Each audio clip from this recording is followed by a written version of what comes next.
So I want to make sure, Tobias, you can actually see my screen. Yep, I'm good. Okay. Perfect. Okay, so go ahead and mute your phones, and then as we have discussion, I'll unmute you or you unmute yourself. But welcome to the You Purpose Me Institute Fruitful Edition, aka the Biz Edition. This is for those people who are in business and or in ministry and desire to have a purpose-driven business.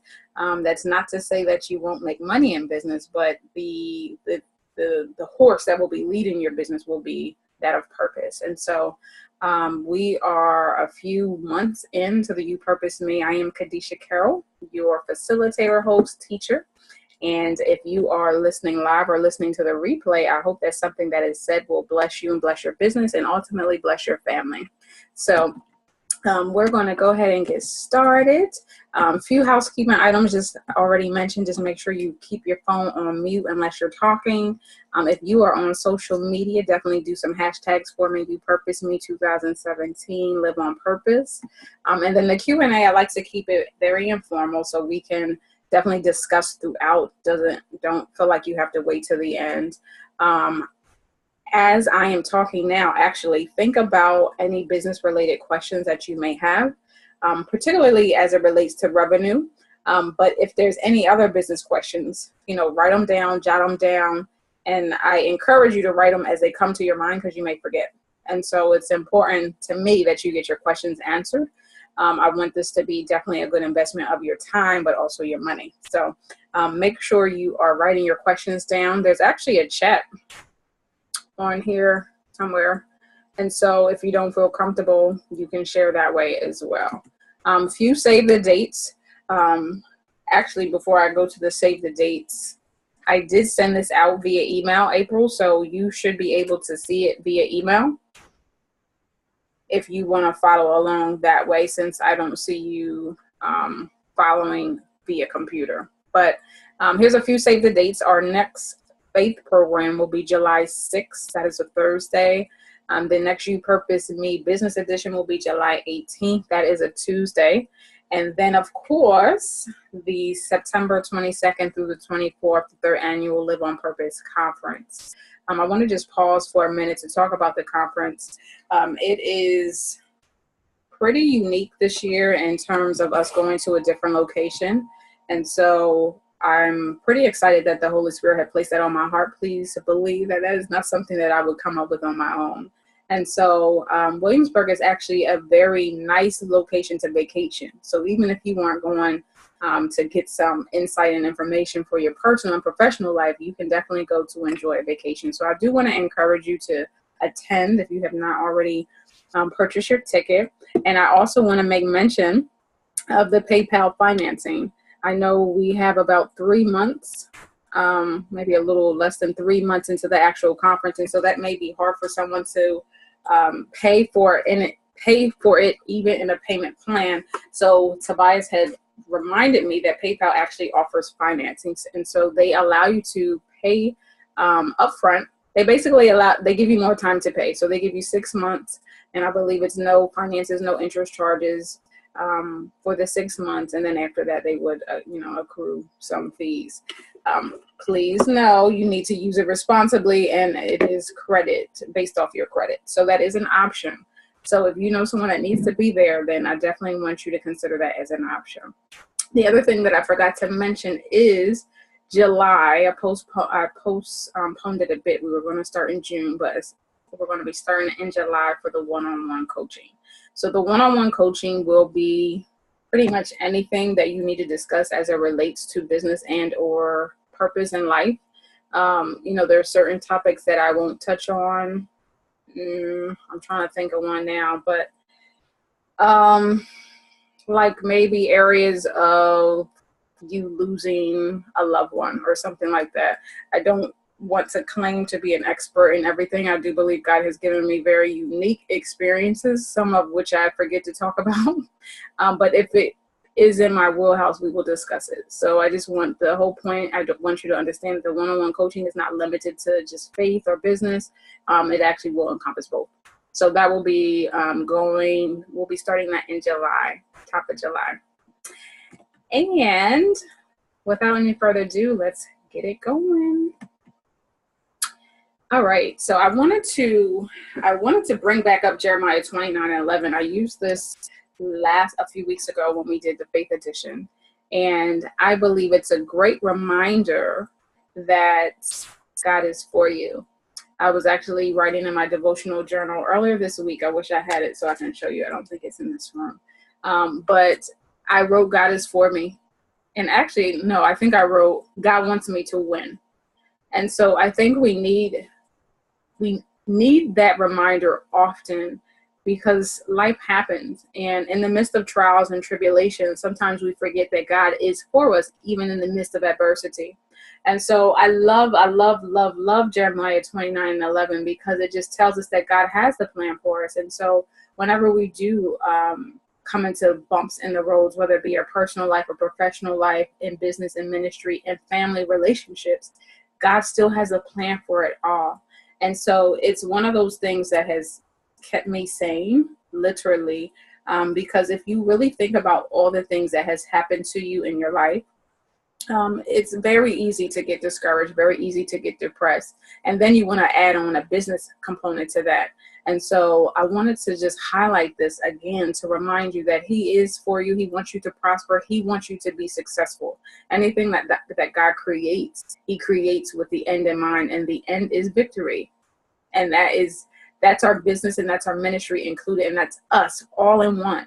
So He wants you to be successful. The other scripture that I have highlighted here, I would highly encourage you to actually read the whole chapter of Ecclesiastes, chapter 11. It is phenomenal when it comes to a entrepreneur world. And I was actually blown away when I stumbled across, not this particular verse, but just the chapter in general. And I just love how God will just bring things to the forefront. He knows exactly what you're thinking in your mind. He knows what's keeping you up at night. And so He will bring you scriptures to give you peace. And so chapter 11, basically, I think around verse 2, I didn't want to put the whole thing here, what I probably should have, but verse 2 actually says, invest in many ventures. Invest in 7, and then it goes on to say invest in 8. And so for someone like me who has a lot of ideas and a lot of interests, it was confirming and reaffirming, that God wants us to be in the marketplace, and He wants His believers to go into different parts of business and different parts of the world so we can take dominion in those areas. And so this particular scripture is tied to what we're going to talk about over the next few slides. And it says, plant your seed. Let me move this out the way. It says, plant your seed in the morning and keep busy all afternoon, or you don't know if profit will come from one activity or another, or maybe both. And so I love the fact, if you just put on your entrepreneur hat, God is saying plant your seed in the morning, but it's not enough for us to just work in the morning time, right? So we have to sustain the work throughout the day. So because we're not sure what profit is going to come from, whether it may come from our morning activity or it may come from our afternoon activity. And even if we think about seasons, like God is definitely an expert as it relates to sowing and reaping. I am just an avid, I just believe in that principle all the way around. And so even if you are sowing, right, in a particular season, let's just say the first quarter, you're sowing in that season so you can eventually reap, the forthcoming quarters. And so just even think about it greater than just one day. When I read this, I just really see the Lord telling us that we just have to keep sowing.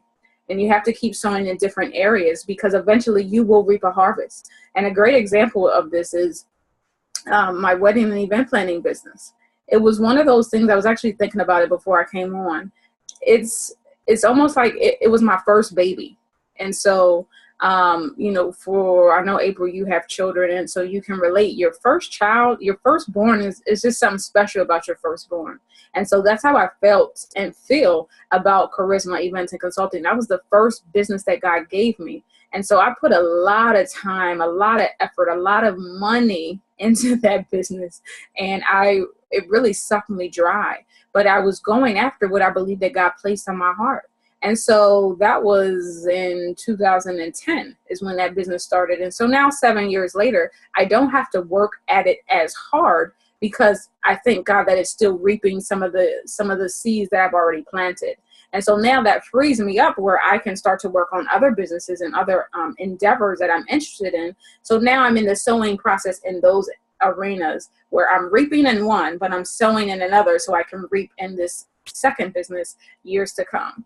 And so it's just a process that I believe God has us going through. And so it's really just knowing that we have to do work, right? So as believers, we know that faith without works is dead. And so there's a faith work that we have to have. So there's a level of belief that you need, but then there's like footwork. Like there's work that you really have to do, like some sweat equity putting into growing a business. And I love what Eric Thomas says. If you don't follow him, you probably should, but I would encourage you to follow him with caution. He is on a level 100 all the time. So he's known as Eric Thomas, the hip hop preacher. And so he is like, I mean, literally level 10. His voice is amplified. Like he's just a lot of energy. You know, you would think he drinks 3 cups of coffee every day. And so when I'm not feeling as motivated, when I'm feeling a little sluggish, a little lazy, I need some Eric Thomas in my life. And so I'll listen to him to recharge. But one of the things that he says that I really, really connect with is, let me see if I can say it right. He says your values do not, your values do not align. Let me see if I can Google it because I don't want to mess it up. But it's to the point where your values do not align with your work ethic. And so basically what he's saying is what we want, right, is one thing. So we want to have great businesses. We want to achieve great success. We want to be prosperous. We want to be before kings and queens. We want to take over the world, be a millionaire status, etc. However, our work ethic, I think I butchered it. Let me try to find it. Let's see.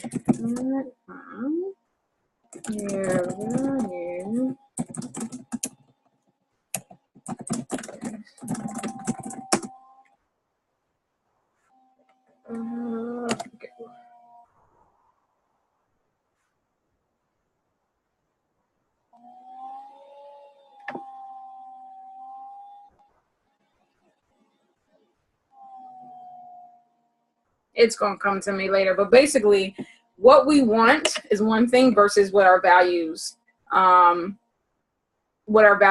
believe in, and what we're actually doing. And so you can want one thing, but then your values actually may tell you something different. So you may say, actually TD Jakes does a good example of this too.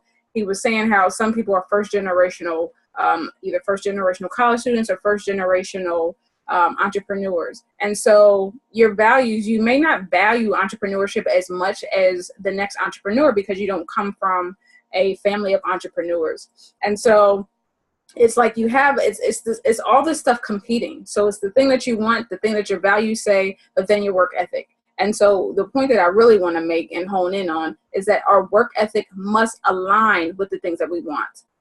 And then we must align our values with the things that we want. So you may have to replace some of the thoughts that you may have concerning entrepreneurship or concerning a certain status or concerning you being the bestseller in Mary Kay. Like all those things have to line up. They have to match. They have to align if you're going to really get all the things that God wants from you through your business, through your ministry. Let me get back to it.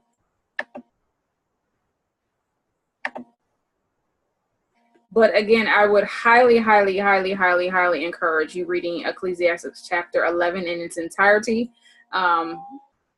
But definitely verse 2 for sure, because it's almost God giving you permission to invest in multiple ventures. And I know sometimes depending on how you were raised and what denomination you were raised, or the lack thereof, we sometimes have this false notion that it's not okay for us to be successful. It's not okay for us to be in entrepreneurship. The only thing we can do is tote around the Bible and teach about the Bible. Now, that is one form of fashion, and that's one way that God will use us. But he also, I believe, wants to use us in the marketplace as well. So let's go to the next one. So I wanted to define, because I used the word revenue in the email that I sent out earlier. And so I just wanted to define that briefly, so we can kind of be all on the same page. And revenue, basically, in a nutshell, is everything that comes in from your business from the form of you selling products and your services. So every dollar, every penny, every nickel, every dime that comes in, that is your revenue.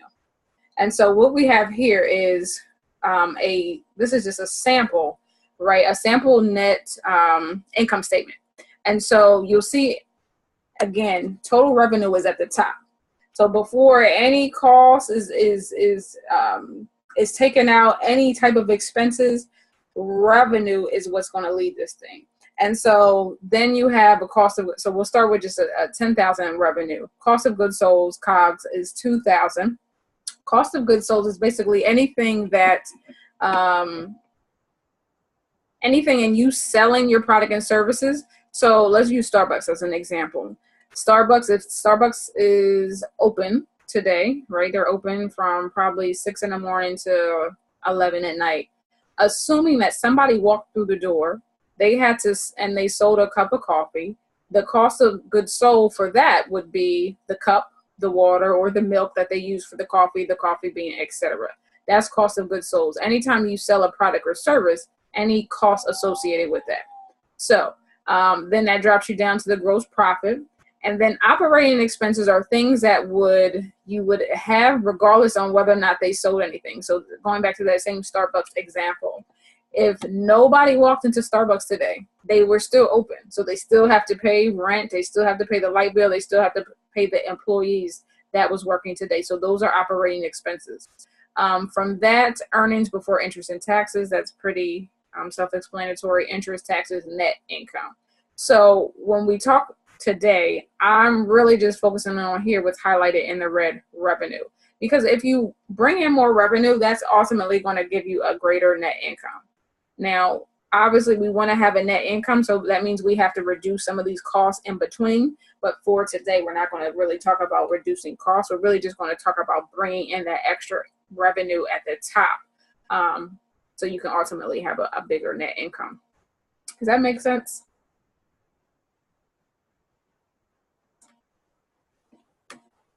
Thank you for your head nod.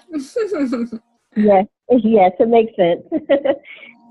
Okay, April, while I have you, are you watching the I am. I'm actually I have my Yahoo account open, so I can just slide the screen as you go through the PowerPoint. Okay, because I just want to make sure I talk, so you knowing how to talk, whether or not you had it in front of you. Awesome. All right. Yes, it's in front of me too. Okay. So thank you for asking. Skills.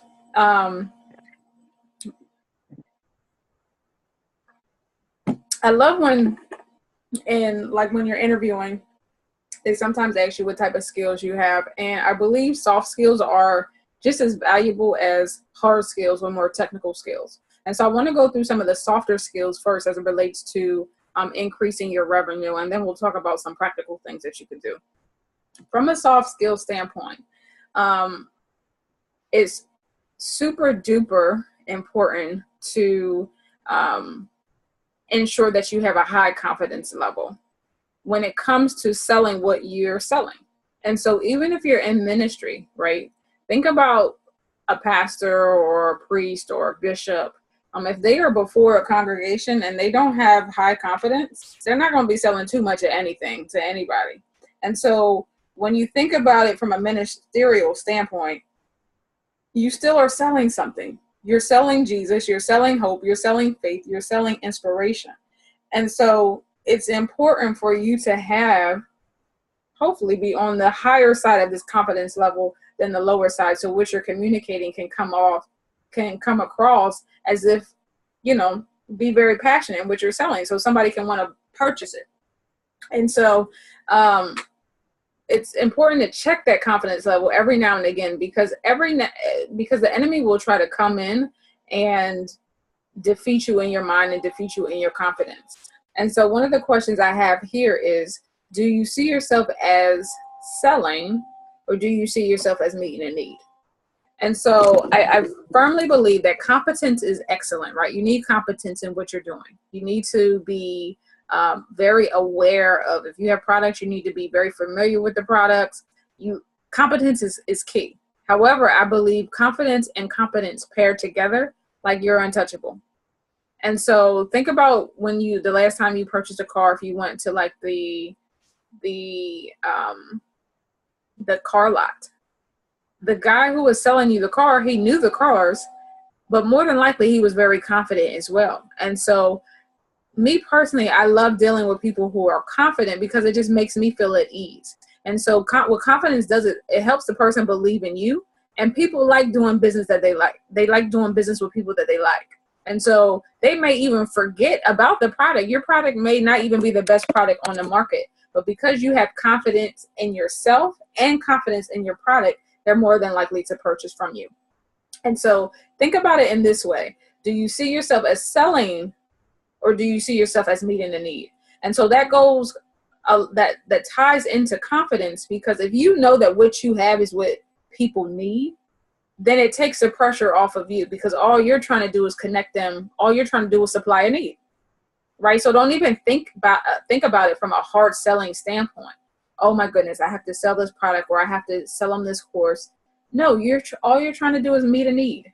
And that's basically what business and what ministry is. People have needs, so they come a knocking, right? So if you have a need, I'm out of eggs. So now I have a need. I need to go to the grocery store and I need to go get eggs. They don't have to sell me on that because I have a need on it. I have a need. So I'm just going to go, and hopefully they'll have the eggs that I want, and I'll purchase. So think about it that way. When people are approaching you, or even when you're approaching people, it's a mind shift change. It's really you changing your perspective. You know what? I'm not trying to sell you anything. I just want to help, and I want to assist you in meeting the need that you have. The other thing is, are you comfortable with talking about what you offer? It should roll off of your tongue. This is your baby. This is your thing that God has given you. And so have an elevator pitch. And an elevator pitch essentially is, if you were in the elevator with somebody for 30 to 60 seconds, what would you say? How would you tell them about you? How would you tell them about what you're offering? And so you have to be that comfortable with what you are providing, because you may only have 30 or 60 seconds to tell somebody. And so one way to get more comfortable with what you're offering is practice. Practice does not make perfection, but it does make a habit. And so if you practice time and time again over what you sell, you will get more comfortable with it. And you can practice in a mirror. I love this advice tip that one of my coaches gave to me. You know, before she makes any type of cold calls or any type of selling, she rehearses it in the mirror. And what I love about mirrors is really, well, if you're a woman, mirrors can be anywhere. So yes, you have a mirror in the bathroom at home, but you have sometimes, you may have mirrors with you in your pocketbook, but also if you have a car, you have a mirror in your car. And so it's important to rehearse. So you can get very comfortable with what you're saying. Again, because people like buying from people who they feel comfortable with. And if you're more comfortable when you're more confident. Yeah. No, I'll save that for later. Any thoughts about confidence and comfortability, elevator pitch, rehearsing in a mirror? And actually taking it a step further, if you have somebody that you are comfortable with, you can rehearse with them. Somebody who will give you constructive criticism, won't beat you down, but they'll tell you some pointers on in which way you can do it better. So that actually is a little bit better than the mirror, but sometimes we're too nervous to even rehearse with other people. So the mirror will work and will be sufficient for now. But even, coming when it comes to presenting and speaking, and presenting on a topic, which I know you have done and do, Tobias, it's nothing like talking to yourself in a mirror and getting more comfortable. I personally have never tried that advice that people say, imagine everybody in the crowd like in their underwear. I've never done that one, but definitely rehearsing in a mirror, writing out my points. I definitely do that as well, and I encourage that, because when you write things, you actually remember more. And so if you know you are headed into a presentation or a meeting to sell your product, I remember, I think you said, April, somebody was coming over either today or tomorrow to look at some of your products. Write down your talking points. That way you already have it. You can put it on an index card or put it in a notebook or type it out. But write out your talking points. It's very important. That way it just kind of flows off the tip of your tongue. Yeah.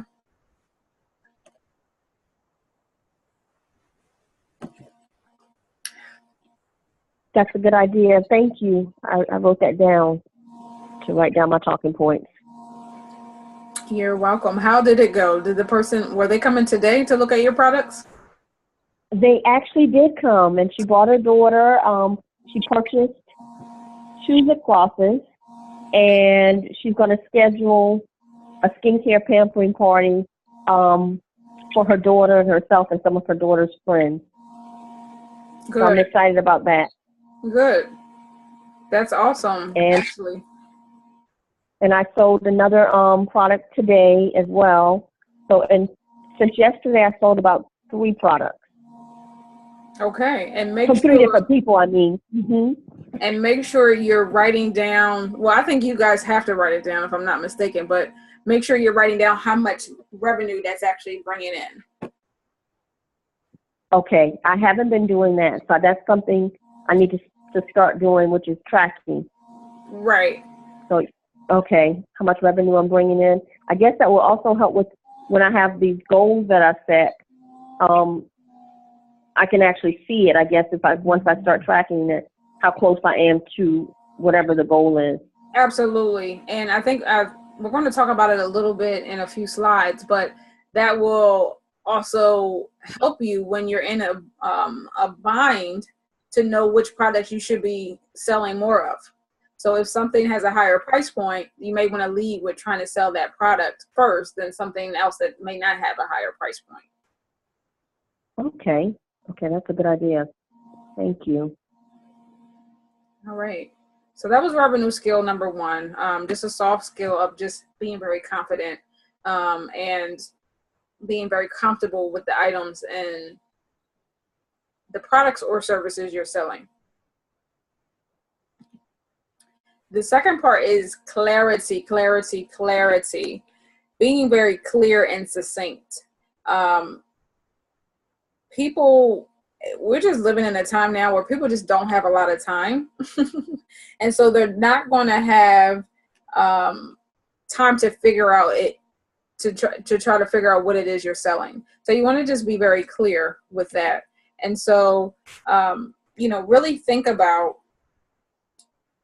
what business you're in. And I know that sounds simple, but even in the case of April, you sell Mary Kay.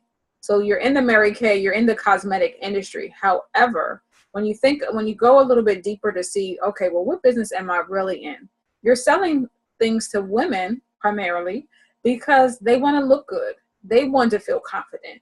They want to maybe cover up some blemishes that they may have.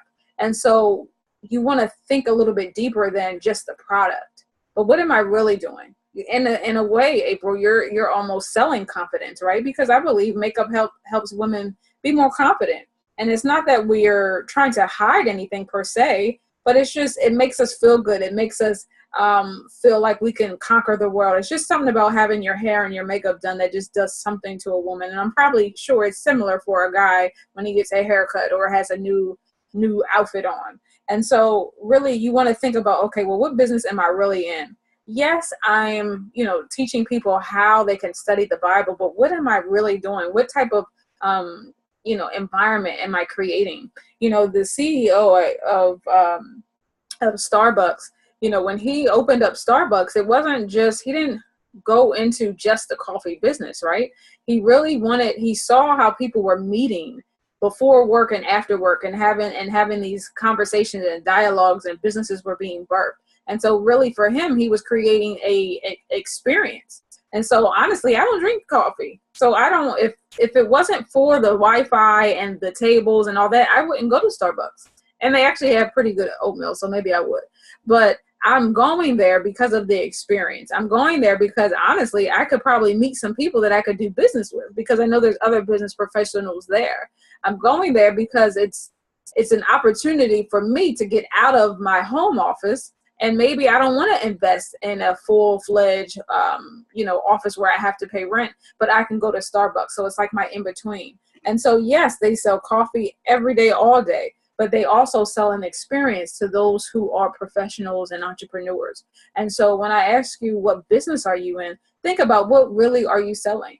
I was, in my prayer time earlier, I was really praying that God would have people to see that it's cool to be like Christ. And so I think that's a part of who I am. That was what turned me on by my pastor. And that's what made me want to get involved in ministry, and made me want to get baptized at the age of, like, in my 20s, my young 20s, because I saw it was cool. And so as I interact with women and people, I want them to see that, you can be a believer, you can be a follower of Christ. You don't have to conform to whatever the church has made it seem that we have to conform to.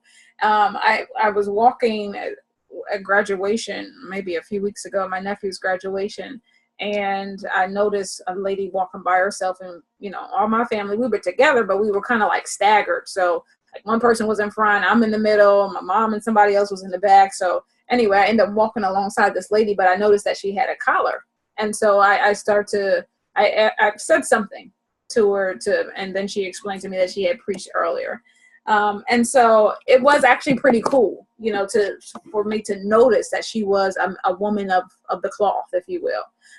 But other than that, I noticed, like, for me, because I don't wear a collar, or I don't always have a big cross on. Sometimes I do have my cross on because I just love it, but I don't always stand out in that way. I'm able to go into different places and to hear different things that people wouldn't normally say if they really knew who I was.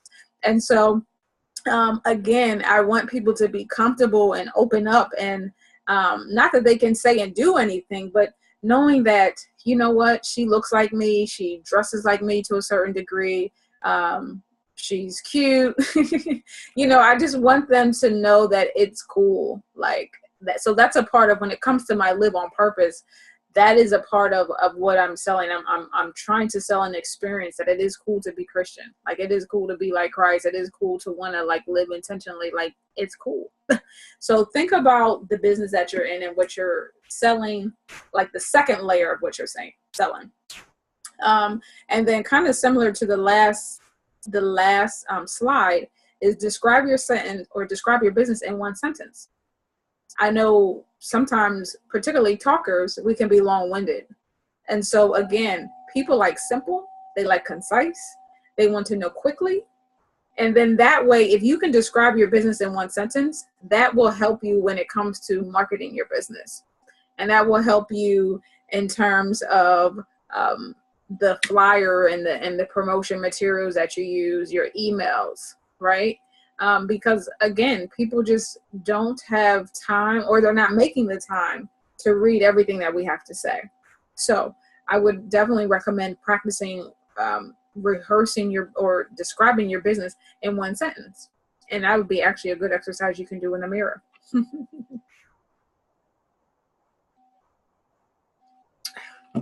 I'm like almost out of water already. Thoughts, questions? No. So the third soft skill is identify key motivators. Okay. And so I put together this table here.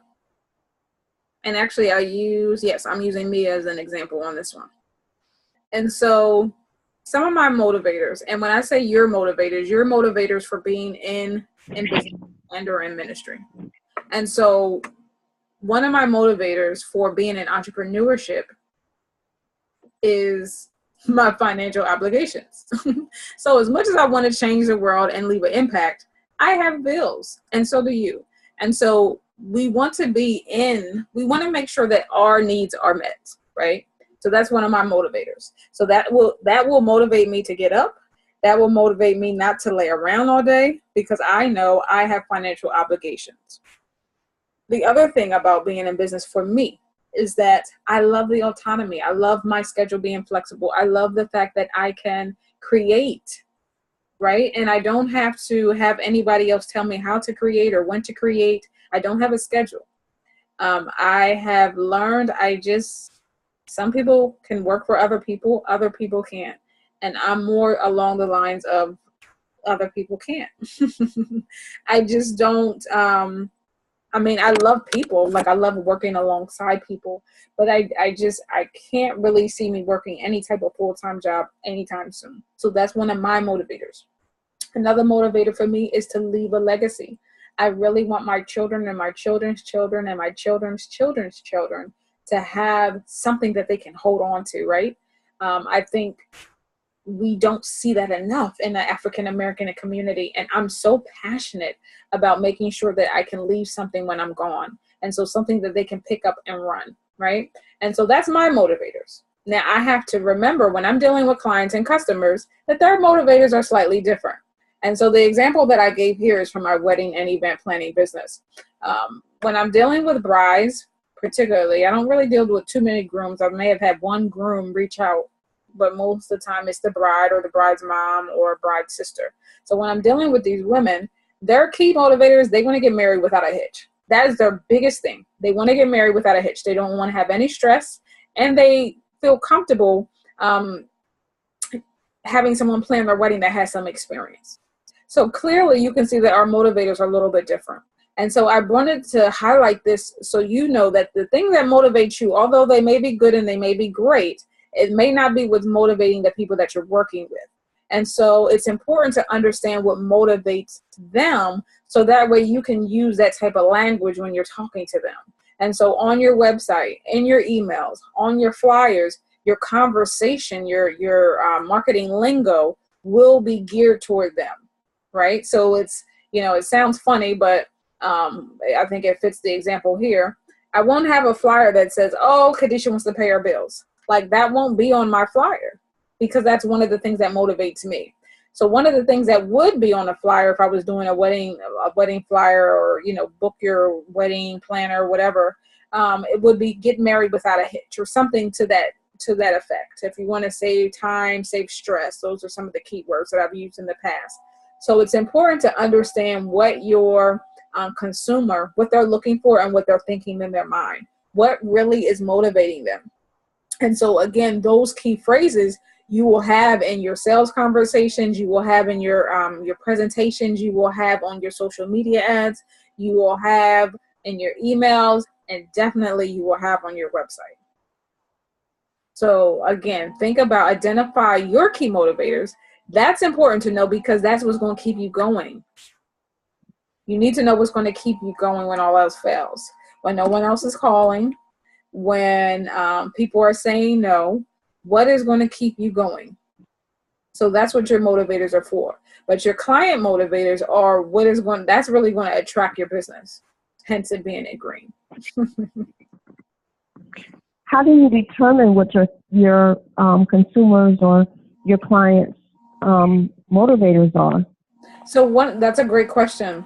So one of the ways is observation, observing what is important to them, right? So some of the people, and that's what I love about Facebook, you can silently stalk people. You can see what they're posting. You can see what videos they're putting on their page. You can see a lot. Even now, well, not now, it's been there for a while, but sometimes when I log into my Facebook, I'll have ads on the side because somebody's been doing some market research and seeing that I've been looking for shoes or I've been looking for dresses, and so it will be ads on the side. So one would be observation. Two would definitely be conduct some research. Ask people. Just take the last 10 people or the last 5 people that bought from you and come up with some questions, right? Ask them, what's the most important thing? Like, why did you do business with me? Why do you buy Mary Kay from me? Or what Mary Kay products do you like? Why do you buy Mary Kay versus Avon versus MAC? So, with the people and now it's so easy to conduct these types of research. You can do polls on Facebook. You can send a quick text out. And so I would do a combination of different things. When I was trying to price my conference, I did a poll on Facebook, but I also texted maybe like 10 to 15 people. And so, you use what works best, right, for you and your industry. But definitely I would say observation for one. And then second, research by doing surveys. And focus groups are something that smaller businesses tend not to have as much, but you could probably do even a small focus group. Particularly you, April, because you could have some product out when you do it. Okay. So what's a focus group exactly? People in a room, and you would be asking them questions. You yourself don't necessarily have to be the facilitator. You can have somebody else facilitate the conversation, but you can ask questions. And again, if you're not facilitating, it would allow you to kind of stand maybe in a corner and then observe and see how people are reacting, see how their body language, see what their eyes are doing, see what keeps them engaged, what makes them bored. And so that's basically what a focus group is. Okay. That's great. Thank you. You're welcome. And I'm sure there's like databases out there as well that will tell you. I don't think you would have to go that high level for your business because, again, the people that are buying Mary Kay are dealing directly with you. Now, if you want to go, a higher level, you may be able to ask somebody higher up in Mary Kay some of the statistics of the people who traditionally have bought Mary Kay over the years. But I would deal directly with those clients who are purchasing from you and start to gather as much data as you can from them as they do business with you. Okay, perfect. I'll definitely do that. Thank you. Mm-hmm. Thoughts, Tobias, because I know yours is a little bit different. You're in ministry.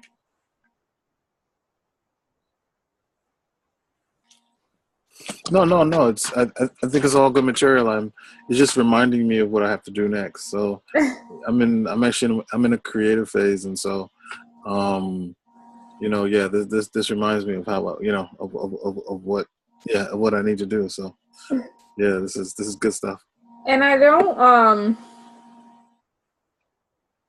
none of this is to make us feel overwhelmed, because I find that when we become overwhelmed, we shut down. So the best thing to do is to just plan it out. So and everything may not pertain to you, right? Or may not be relevant, but the things that really resonate with you and what the season that you're in right now is write them down and then schedule them. And everything doesn't have to be done in the next 24 hours. And I think, again, that's where we get overwhelmed, because we want to build Rome in a day. But if we say, you know what, there's 2 more weeks in June. So in the next 2 weeks, I'm going to create a survey. And then in the next 4 weeks, I'm going to do X, Y, and Z. That way it gives you, you have it written down, and then you have a timeline attached to it. And something that should be somewhat reasonable, taking into consideration everything that you have to do over the next few weeks. But I think it's important to make sure you at least have the list and then have a timeline with that list, so you have somewhat of a goal in place. And I think for you, Tobias, it's what I'm learning more and more every day is that the body of Christ is so sensitive. And so you may want to know how people like to learn. Are they church? That's actually one of the questions that I put on my survey for my conference, I'm asking them, do you attend church? And if so, how often? And not to in a judgmental or bashful way, but I want to see if the people that come to my conferences, are those really the church people? Because I do have a feeling that people are just don't want to be involved in church anymore. And so if that's the case, then I have to be mindful of that when they come to my events, because I don't want it to feel like church, because I don't want them not want to not come back. So for you, Tobias, you may want to ask them those types of questions. You know, where do you, maybe even locations, like where do you do your Bible study? And so that actually may be able to birth another product. So if people are studying the Bible in their car, then you know that you need to create more audios. Or if people are studying the Bible in their bathroom, then maybe you can create a calendar that has scriptures on it. So, you know, that will ultimately help you to think, okay, well, where can I go and how can I create more? I love, I was listening to Tony Robbins, another great guy that you guys should follow. Phenomenal entrepreneur, speaker, philanthropist. And I love how he talked about having a business map versus a business plan. And so, you know, the business map is really mapping out where you can go with your business and or ministry. So what opportunities will come about. And so when you do this type of research, that will, it will spark something in you. Well, maybe I can go this direction opposed to going left. Maybe I can go right, because right will open up more doors. And so as I'm listening and I'm working with these different coaches, I'm realizing myself that I can use these principles and the tactics that I'm receiving and strategies. I can use them in more than one business. And so I hire a coach for one thing, and I'm like, oh, I can use this in this business. And so it's just really eye-opening. And so that's what research does. And any type of information gathering, it just opens up your eyes and see how you can use it in more than one facet. Moving to revenue boosters. Oh, I keep moving this thing out the way so I can see. All right. So the last three that we just talked about was the soft skills. So it was confidence, it was having clarity, and knowing your motivators. And so now we're getting into things that are a little bit more tactical and on how you can, you know, start to boost your revenue. So the first thing, and this is what we were talking about earlier, April, when we talked about tracking. But the first thing that you have to do is really make a list of every revenue generator that you have. Whether it's in business, whether it's in ministry. We'll use a church example. So I'm sure Bishop T.D. Jakes had some type of strategy session at one point in time, or any pastor for that matter, anybody who has a church, and figuring out, okay, one way that I'm going to bring in revenue to the church is obviously tithes, right? And I believe God allows us, and we know that we're not just taking a tithe, they're not going to put it in the ground. They're using that tithe so they can sustain the church, keep the doors open, keep the lights on. That's what we're hoping we're using the tithes for. So then I know some churches that I've been to, some of them have bookstores. Not all of them, but a lot of them have bookstores. So that's another revenue generator for that church. And in that bookstore, they are selling books, obviously. They're selling audios. They may sell some calendars. They may sell some mugs, but they have products. So then some other churches that I attend also have cafes. So that's another revenue generator. So they're selling pastries, they're selling danishes, they're selling coffees, they're selling teas, they're selling bottled water and juices, fruit. That's another revenue generator for them. Some churches I know about, they also have like summer programming, summer camps. So that's another revenue generator that they can have for that church. So they're probably making a killing on that, because everybody wants, if their child is 12 or under, everybody needs something for their child to do in the summertime. And so that's another revenue generator. Some churches I know about, they also are running the facility for different events. So they may have baby showers, they may have weddings, they may have business meetings there. And so all this is a part of their revenue generators. And so when I say make a list, think of every way that you can make revenue from your business or ministry. And I have the lovely Miss Shy here. She is a phenomenal makeup artist. And she is so creative. And I was super blessed to meet her in more ways than one. But I love using her as an example because you would think, okay, I'm just a makeup artist, so I can only make money one way, and that's just to apply makeup. But she's taken it and she's really taking it a step further. And so one of the ways, do I have it on? I think, yeah. One of the ways that she makes money is she makes lipsticks. She makes lipsticks, she makes glosses, and I think eyeshadows. And so actually the lipstick that I have on right now is called Esther. And so hers is definitely very biblical based. She ties everything scripture into her makeup. And so she makes money by application, by creating product, but also she actually wrote a book, and the book is called Kiss and Makeup. And so it's a book about, applying makeup, but also how you can apply the word of God. And so I thought that was super duper just genius on her part. And then another way, I don't know if she's doing it yet, but I definitely am going to recommend it to her, is that she can teach other makeup artists how to make money.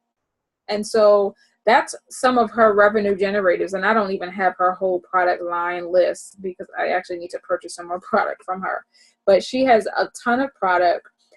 But she's found one area, and traditionally makeup artists typically would make money from one way. She's been able to be creative and come up with several revenue generators from that one business. And her business is Kissing Grace, kissinggrace.com. So you actually may want to partner with her in some form or fashion, April, if there's a way for you guys to partner as it relates to makeup. But yes, and then another makeup artist that I know, he does YouTube videos. And so he gets a lot of hits on his YouTube videos, and so he gets paid from advertisement on YouTube. And so there's just so many ways if you just be creative, and like Tobias said, be in that creative space that can come to you. But you have to just make a list of everything that you can make money from, that you are making money from. And then with that, you need to write down how much it actually is bringing in. And so that goes back to your point that we talked about earlier, April. List out how much those things cost, not necessarily cost, or how much you price them. Okay. If there's any way for you to bundle anything. So if you're going to have an audio, Tobias, maybe you have a pamphlet, or maybe there's a lot of people are wearing like they want to wear stuff that has scripture on it. So maybe there's a bracelet with a cross, or maybe there's a necklace that is masculine that men will feel okay wearing a cross around their neck. Maybe there's just a different way for you to advertise Christ outside of audios and books. Maybe there's apparel, or like a Bible tote, or a fanny pack. But those are the things that you have to think about. One of the things that I thought about for me is, because I travel, I slow down a little bit in traveling, but I love traveling. And when I travel, you want to be comfortable. And so I love the pillows that you can put around your neck on the plane. And that's one of the things that I thought about. Hey, maybe I could, put Got Purpose on there, because it's a great conversation starter. Like, the people on the plane always want to talk. Whenever you're tired, the people on the plane always want to talk. So if they see my Got Purpose, that's a way for me to start conversation with them. So just allow yourself to dream, one. But then on a practical side, really write out every area that you can bring in revenue. Again, because eventually you want this to sustain you. And I believe eventually you want to be focused on one area where you don't have to have part-time jobs and this, and you want this to sustain you. So what is that key revenue generator? How much are you charging for that? and then what type of opportunities can come from that. Let me see if I got everything.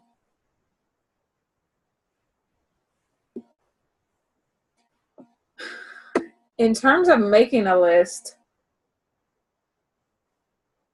I would definitely recommend one or two ways. So one, have your business notebook, or I just love Excel. So I'm always going to encourage Excel. Particularly, I'm going to encourage Excel if you are doing it in like a Google Documents where you can see it from wherever you are. Because the thing about notebooks is notebooks fill up quickly. And so once you're like out of space, then your notebook is resting on a desk somewhere and you may not always have access to it. But if you have it in Excel and in an Excel format like in Google Docs, then you can access it anywhere. So I would highly recommend putting it in computer format because it's easy to read. And then going back to my leave a legacy point, again, if God forbid if something happens to you, is somebody can pick it up and run with it. And that's the goal. You want somebody to be able to pick it up and run with it. And if you have handwriting like me, they may not be able to read your handwriting. So think about it in those types of terms. If I'm not here no more, my family wants to pick up my business. Where is it? Where is all this information gathered? So make a list. Make a list of every revenue generator, and then, but not just a list that has the actual price point with it. All right. Number 2 is creating a schedule. So breaking down your work week. So let's just use 25 hours. I think, is that what I use here? No, I use 30. So we'll use 30 hours. How much time do you have to dedicate? First of all, you have to think about how much time you have to dedicate and devote to your business and or ministry. And so once you figure out those hours, then you just want to break it down into the time that you actually want to work on your business. So if you know that you do not want to work on your business 6 days a week, then you won't divide that 30 hours or 25 or 20 hours over 6 days. Come up with your work schedule. If you have 3 solid days, and you know over those 3 solid days you can do a good solid 15 hours for the week, then come up with a schedule. And so create a schedule that you'll stick to. Again, we talked about in the beginning how God wants you to win. Set yourself up for success. Like make sure you set yourself up to win. And so create a schedule depending on how many hours you can devote. And then once you know how many hours you can devote, then I would even do a detailed schedule. I didn't really have room on this slide, but I would do a detailed schedule like 9 to 3 or 10 to 4, or if you work later, 4 to 9. I would do that. And then I would fill in those spots with the areas that you're going to work on. And so it's important because it's important for you to set time around only revenue generation items, because that is what's going to bring in the income.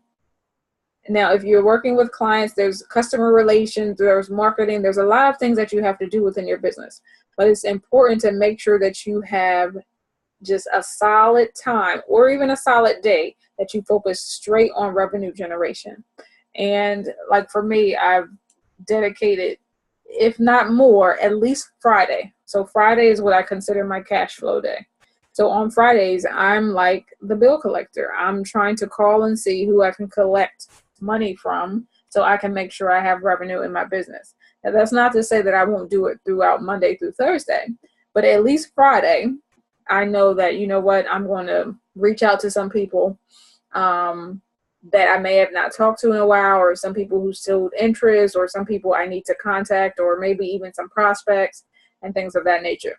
So I would devote so say if you only can dedicate 3 hours a day, I would devote at least one of those hours to some of the high paying products and or services that you have. So going back to your example, April, with Mary Kay, if you know you have a product that sells at, let's just say $45, then you need to really focus on how you can promote that product.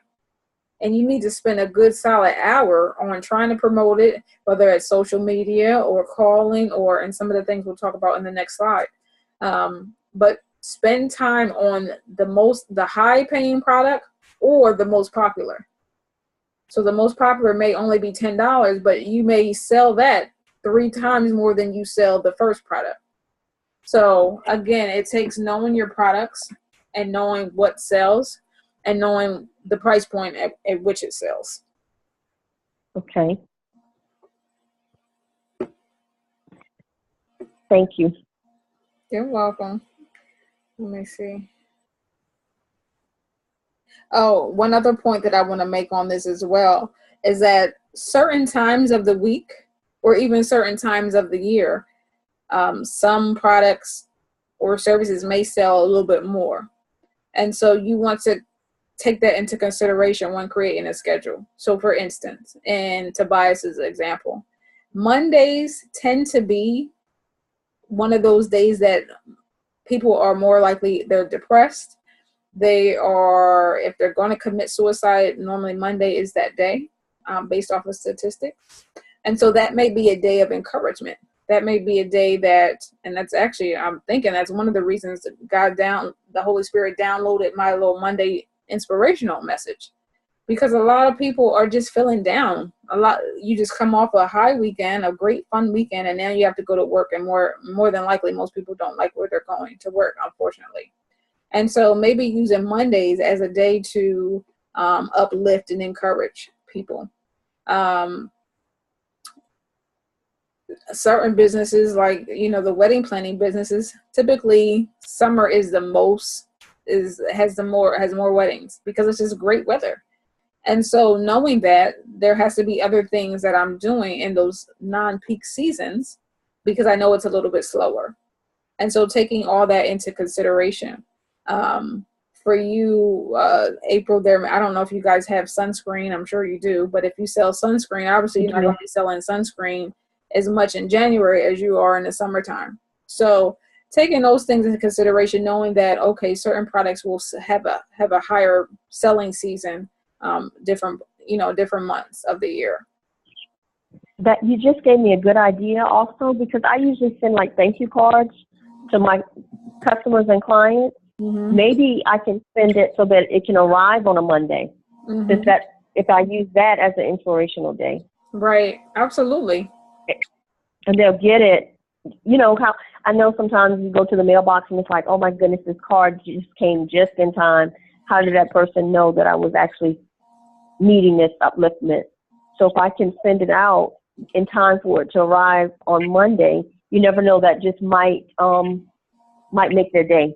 Absolutely. Just try to go the extra mile instead of just being a Mary Kay consultant. Mm-hmm. I want them to feel that I actually care about them. I love it. And I think that's going to make the difference between you and someone else. And that may be, once you ask the people, why do you do business with me? That may be one of the reasons they say, I do business with you because you just go above and beyond. I didn't have to, but I wanted to. My husband's birthday was, the 16th of this month. And so I had ordered something online. Now, mind you, they're only up the street. They're in Maryland, but he said, order it online. It'll be there on time. Perfect. I ended up ordering the wrong gift.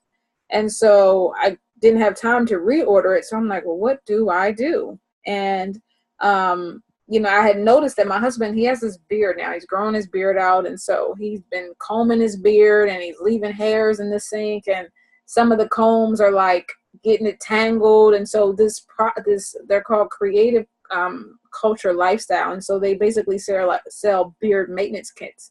But one of the things that he sells is wooden combs and wooden picks. And so I didn't know this at the time, but when I'm talking to him, he's like, yeah, the wooden comb, the wooden pick, alleviates some of the pain when you're combing and it goes through smoothly and all this stuff. So he done sold me even though I was already convinced. But nonetheless, I end up driving about probably an hour and a half there and back to Maryland to meet this guy in the parking lot of Best Buy to make sure that I had what I needed for, my husband the following day. And so, it was late. I think I got there maybe, I don't know, 9:30, 10 o'clock. But that experience and another experience that I had dealing with business with someone else, they just went above and beyond, and the customer service beyond reproach, something that I haven't seen in a while, and something that I'm like, man, I really want to go above and beyond for the people that I do business with. It was just so inspiring. And so those small things make the difference, and now like my husband, now he sleeps with the pick. Like he sleeps with the pick. And so it showed me that my 90-minute drive was worth it, but it also showed me that this guy has a really good product. And so now here goes my business mind. I'm like trying to figure out how we can invest in his business. And so I say all that to say it's the small things that count. And it's the small things that really matter. And, me and the guy, we chatted briefly in the parking lot, and he was telling me about some of the things that he has going on. And he's like, my girlfriend was upset because I'm meeting you late. And, really, I could have been crazy. He could have been crazy. But I felt in my spirit it was just all good. And so anyway, he was like, yeah, I just, the pick was $15. I met with you for $15. But he's like, it's really customer service. I'm trying to build a brand. And so wow. it was just phenomenal. I was so glad that I connected with him. I got a great product, but more so the relationship that I have with him. And even just seeing his customer service is going to encourage me to just promote his product. So yes, customer service counts, and it may make the difference. Thank you. Thanks for sharing that story too. That's awesome. You're welcome. I wish I had the pick in here. I will show y'all. It's really good. Like, it's a really good product. So yeah, I'm trying to figure out how I can sign him on as a client, but also so I can be an investor in the business. I just believe in it that much. So yes, create a schedule. Schedule. The amount of time that you can actually devote to your business, work in your business, but more, not just work in your business, work on the revenue generating. That is key. Remember, that's what we're talking about, the areas that will bring you in revenue. Because there's a lot of things that you can do for your business, but all those activities will not necessarily bring you in revenue. And so one of those things is just checking your email. Emails do not necessarily bring in revenue. And so it's important to have strategy building sessions and creative sessions and times where you can think and brainstorm, but then not just think and brainstorm, but actually execute on those things. So the notes that you're taking, make sure you execute.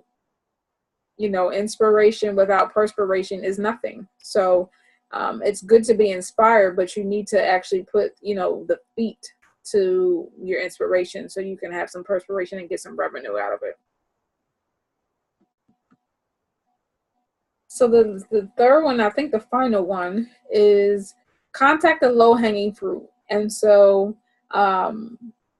every business has repeat customers. And thank God for those types of businesses. I've been trying a new diner. Actually, I'm going there tomorrow. This is my third time going to this diner in like 4 weeks. Maybe not that often, but at least maybe 5 weeks, and 3 times in 5 weeks. But I'm going to a diner, and the last time I was there, like, they know people by name when they come in. So even when I come in, they don't necessarily know my name, but the guy knows my face because we're always having conversation, and I'm always coming up with some business ideas for them. And so the food is good, but now I've become a repeat customer because of the food and because of the rapport.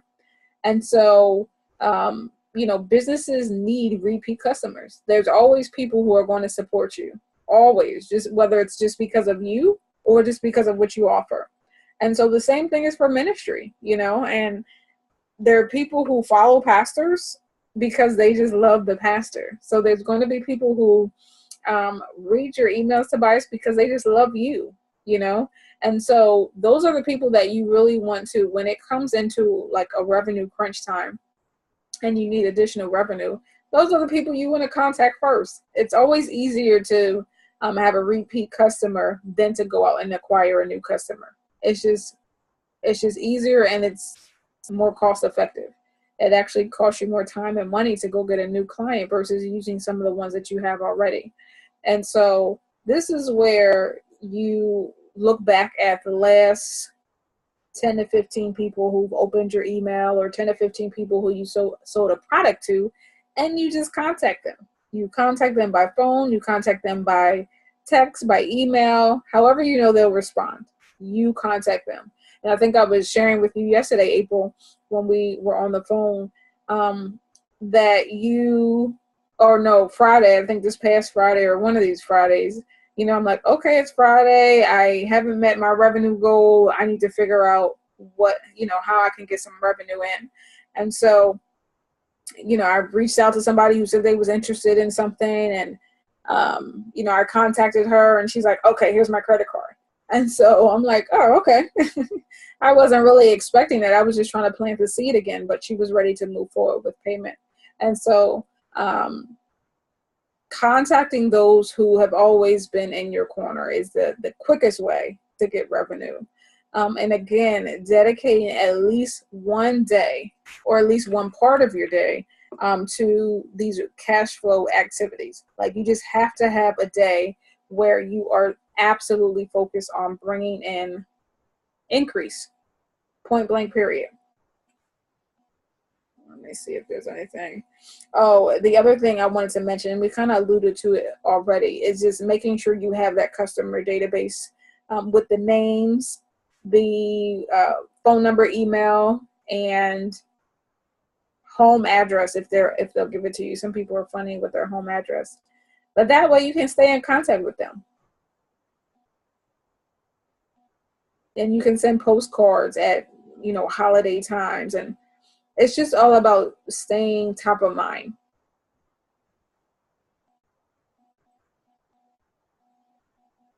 Let's see. Any thoughts, comments?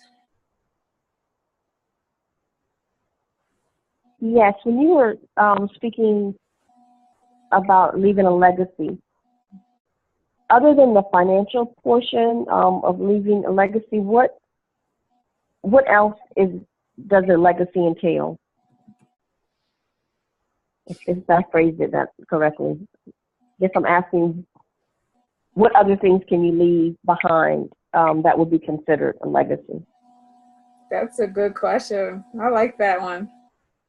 And I think in this case, right, we're talking about money, so revenue equates to dollars.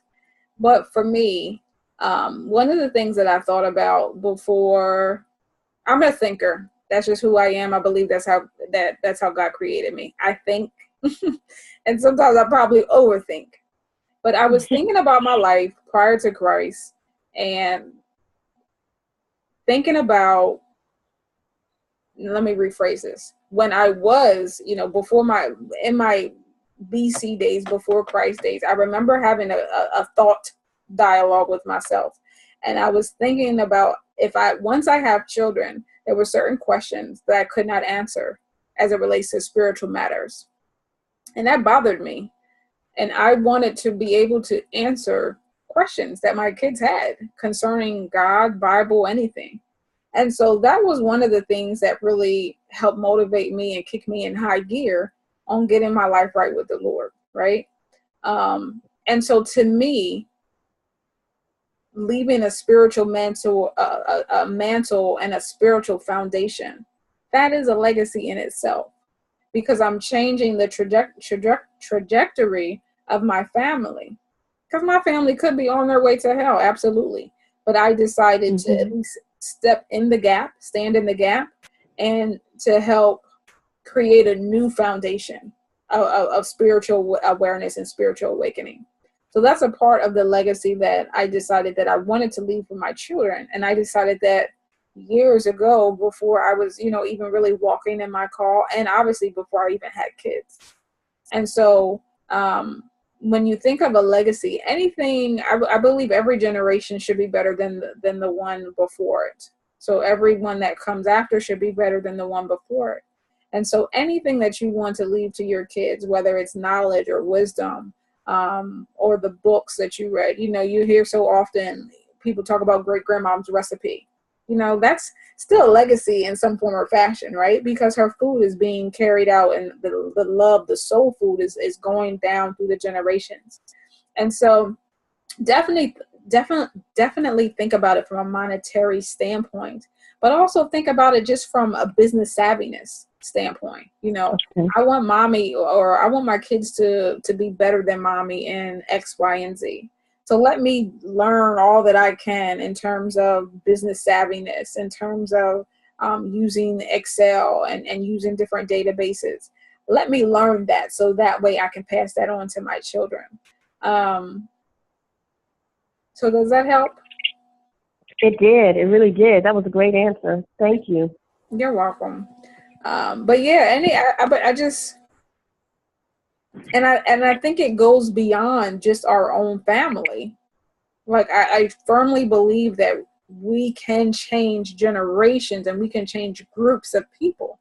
And so it's one of the things that I believe God had impressed upon my heart is reminding me that I'm really here to help African Americans and just the life that they live. And I'm just here to help make this whole race better. So that goes beyond my family and my four walls. Yes, I want my family to be great, but I'm smart enough to know that my family is not just the people who I share a bloodline with. My family is those who look like me and who share community and just people I have a heart for and people who have a heart for me. So I'm going to do everything that I can in my power to make sure that once I take my last breath or Christ comes back, whichever one happens first, that I've done something to make like my race better. And I believe that's the same thing that Martin Luther King had in mind. So Absolutely. the best way for you to leave a legacy is to be your best version, because then you're able to impact people. Wherever your feet go, you're able to impact people and leave a legacy that way. Okay, that sounds great. Thank you. You're welcome. Yeah, as you were speaking, I was thinking, wow, when you started speaking about our race, my mind went to Maya Angelou and just so many people who, during their lifetime, they left a legacy for generations. Yeah. That came behind them. And, I was, one of the shows is off now, but one of the shows that I love is Underground. And the last few episodes of this season, it was really just highlighting Harriet Tubman. And not sure if this is true, but what the show had depicted in the I think maybe the last or the second to last show of this season was her just having a real honest conversation with God, and how all she really wanted to do was be free. And she really wanted to, set a few people free, but she wasn't trying to do anything groundbreaking. And so you could hear in her conversation with God, her hesitancy, like, God, are you really trying to use me to do all of this? And her feeling inadequate, as we often do sometimes. But she just wanted to be free. And, obviously she was starting a movement, because from her, other people got the boldness and the courage to obtain freedom. And so I was just looking at her and just her amazement and how humble she was. And just her humble conversation with God, like, I'm just trying to get across this, cross the border here. But as a result of that, God saw something fit in her, and that, her actions had a domino effect on a whole entire race. And so I think it's just the small things that we do. We don't have to try to set to do anything else big. I think we just do what we can with the skills, the gifts, the opportunities that God gives us, and he blows on it and he magnifies it. And next thing you know, you're changing lives.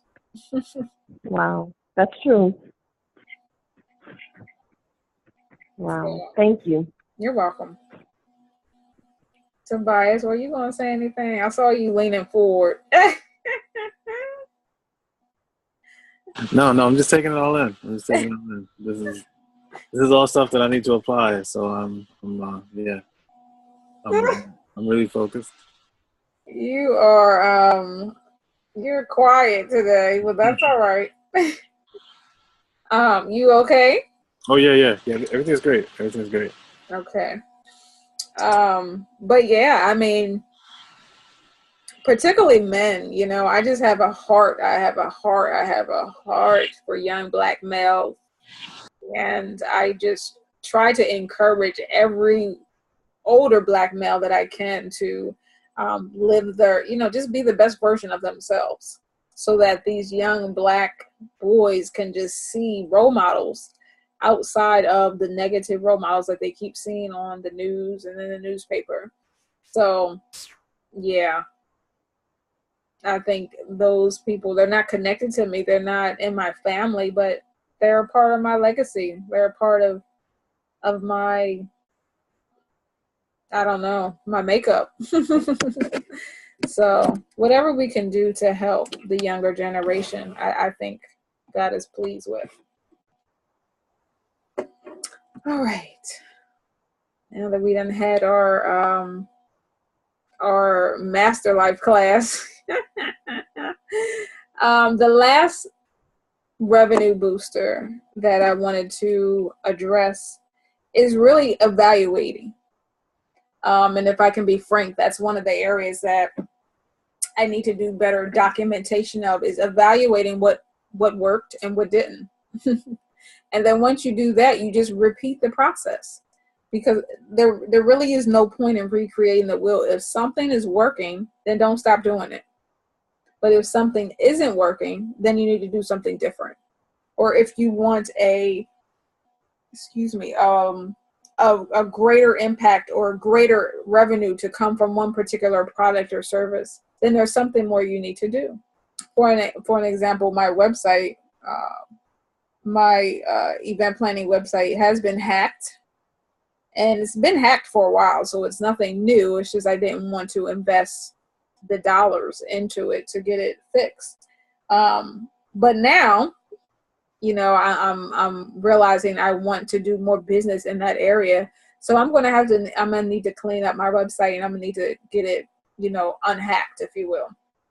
And so that's going to be an investment. But then I'm going to evaluate that investment. I'm going to look at the time on how long it's been hacked and how many clients I was able to obtain, even though I've still been receiving clients, even though it's been hacked. But now that it's going to be cleaned up and fresh, how many more clients will I receive as a result of that? And so that's going to be something that I'm going to have to evaluate on the back end. And then I'll repeat the process. And so I think the first time is always the hardest. So once you create strategy and your revenue plan, going through the first time is always the hardest. But once you have it created, you just plug and play. And so continue this process until you don't see any results, until it's completely dried up. Then God is telling you need to do something totally different. But if it's working, then continue to do what you've been doing. No need to recreate the wheel. So kind of going back. Oh, one thing on this note too. As you create new products though, so if there's something new that you create within your business or your ministry, as you create a new product or a new service, you may have to go through the same process again. I definitely want to make sure I mention that. And as you try new things, because people are the best, like, people are so vocal. So they'll tell you what they like and what they don't. So as you try new things, ask them if they like it. You know, I had some water ice the other day. I haven't had water ice in a while. But, you know, Rita's could have done, they may release a new flavor water ice. And so, you know, they'll figure out if they should continue to do it, if we like it, if we're buying it. If they ask us and say, hey, do you like this type of water ice? And we say yes, then they can continue to offer it. And so if there is a new product or service that you're thinking about, particularly like with you, Tobias, when I was talking about the different, like a calendar or a Bible tote, or, you know, come up with some mock-ups and then ask people, hey, you know, get people's feedback before you invest a lot of money or time, because time is one of those things that you can't get back. Before you invest, get a few people and ask them what they think about it, and then move forward. So make sure you're evaluating the things that you're doing. So going back to the schedule, if I said Fridays were my day, maybe Thursday is your cash flow day. But maybe you're seeing that, you know what, Thursdays are really busy for me for whatever reason. I have church, I have kids, I have this, I have that. So Thursday, I can't really dedicate a lot of time to focusing on bringing in revenue. Then choose a different day and see how that day works. So don't be so married to something if it's not working or if you can't commit to it. But make sure if it is working, just continue to repeat the process and don't recreate the wheel. So going over the revenue boosters, again, we have make a list of every revenue generator, everyone current and every potential one. And then what the price of, what's the revenue that they're actually bringing in. And then see if there's some bundles within that, right? See if there's something you can bundle together. The second thing was create a schedule that is focused on you working on your business and you working on bringing in cash flow. Specific, you got to have a specific, and whether it's 2 hours, 3 hours, a specific time frame that is focused on you bringing in some revenue. And then third, contacting the low-hanging fruit, making sure you're reaching out to your repeat customers, making sure you are even stepping outside your comfort zone and picking up the phone, calling them. Text is cool, but sometimes people want to be called. And then lastly, definitely evaluating and repeating the process. So what's working, what's not, what products and services do people like, what don't they like? Maybe I can add something to this one. Maybe I can add a free brush. For my 90-minute travel, the guy actually ended up putting in a small brush. Now, my husband doesn't have any hair, but, he could probably brush his mustache or something. So it was still a free gift. So think about, what can you add in that's added value? And then continue this process as you add on more products and more services. Let's see what's next. So the biz work should be very obvious. Creating your revenue plan.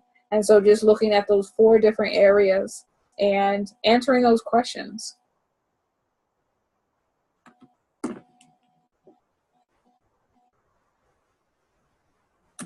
And the last thing I wanted to leave you with is really what we started with, and reminding you that God really wants us all to be successful. There is no,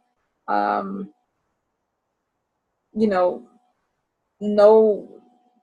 no respecter of person. So he wants to see you succeed just as well as he wants to see April succeed, just as he wants to see Juanita succeed, just as he wants to see me succeed and Michael succeed. So he has the perfect plan for us. And I believe if we can continue in the vein of sowing seeds, planting seeds, making sure that we are staying productive, staying productive and staying the course, right? Then we will ultimately reap a harvest. Absolutely. I believe it. I believe that we are closer to our blessed place than we think.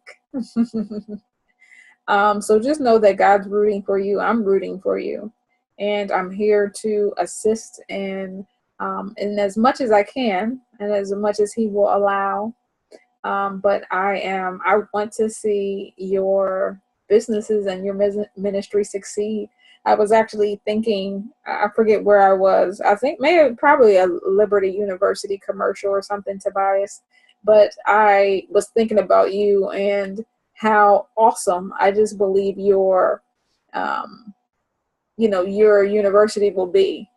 And not even sure if you were even thinking on that scale. I know you want to help people study the Bible, but even greater, having a place where they can study academics and the Bible together. And so there are more universities that are needed like that. And we talked about that before, but just it being so great and how it can be so awesome, how someone can just go to, like, how a parent and a family will feel comfortable dropping their daughter or son off to like Tobias University. Because it'll be a place that, yes, they're going to get a great education, but yes, it's going to be a place that they can learn of the Lord and learn about spiritual gifts. How awesome is that somebody will be able to learn about spiritual gifts at a university? So, yes, I believe in your dream. I believe in the vision, and I'm always, as much as I can, going to push you to higher heights. And the same for you, April. So, no, thank you. Thank you so much. This was a wonderful, wonderful session. I enjoyed it. And thanks for believing in us. Yeah. That helps. No, thank you for believing in me. Absolutely. I mean, the sentiments are mutual. So, I mean, as I encourage you, you encourage me by even being here. So I totally appreciate you. And